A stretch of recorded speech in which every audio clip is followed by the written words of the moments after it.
Teacher talking sports, what it does, what it do, how we living.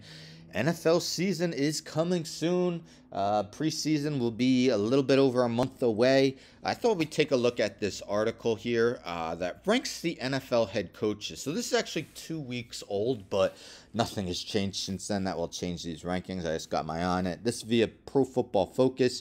2022 NFL head coach rankings. Bill Belichick, John Harbaugh, and Andy Reid lead the way.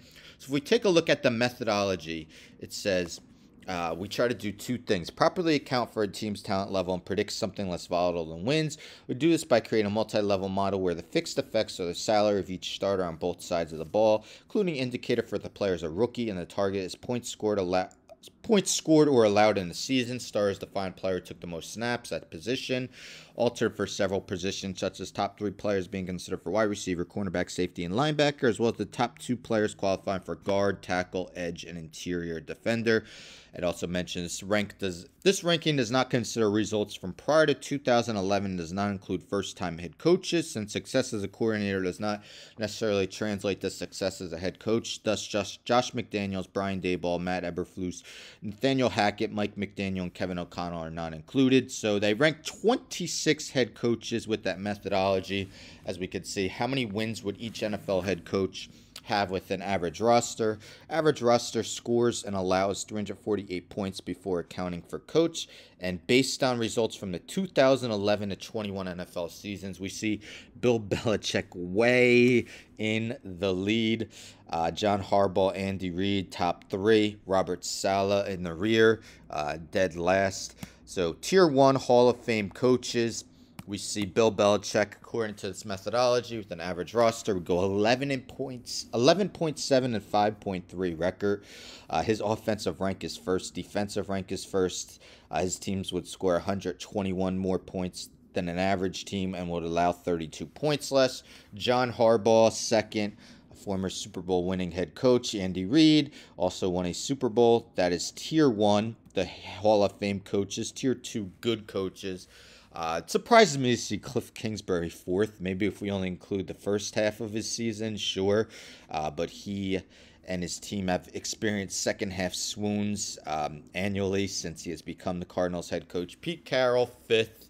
No problem with that. He's a former Super Bowl winning coach. Matt LaFleur has had the Packers with the best record in the NFL last season, although didn't have any playoff success. Kyle Shanahan, Mike Vrabel, Frank Reich. I don't really have a problem with any of those. Mike McCarthy, 10th, might surprise people. Fans in Dallas aren't too fond of him. You see his defensive rank is not good at all. So to have him over Sean McVay, the reigning Super Bowl champion Los Angeles Rams, is quite surprising. Also a little surprising to see McVay only ranked 9th out of 26 in offense, being he is often seen as an offensive savant. Mike Tomlin, definitely a surprise to only be 13th.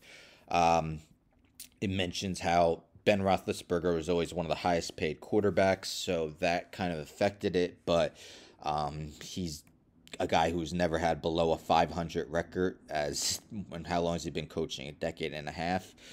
Doug Peterson, former Super Bowl winning head coach with the Eagles, first year in Philly, right around the middle. Same with Sean McDermott, who's had the Bills in Super Bowl contention each of the last 2 seasons.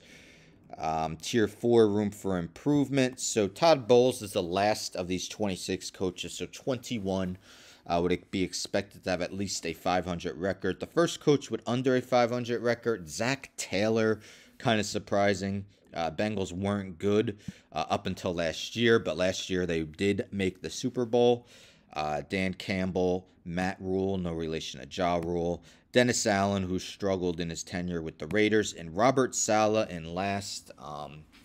Not really fair because he's only been a head coach 1 year, had rookie quarterback Zach Wilson, so kind of hard to tell if he should be less. But what do you guys think? Do you agree that the top 3 head coaches, if you put them on any team, would be Bill Belichick, John Harbaugh, and Andy Reid. Who do you think was too low? Who do you think was too high? I think Mike Tomlin was definitely too low. I think Cliff Kingsbury was too high, and Sean McVay was definitely too low as well. But interesting list, although I definitely don't agree with it all. Don't forget to subscribe, like the video, share the video, hit the bell for notifications. I'm out.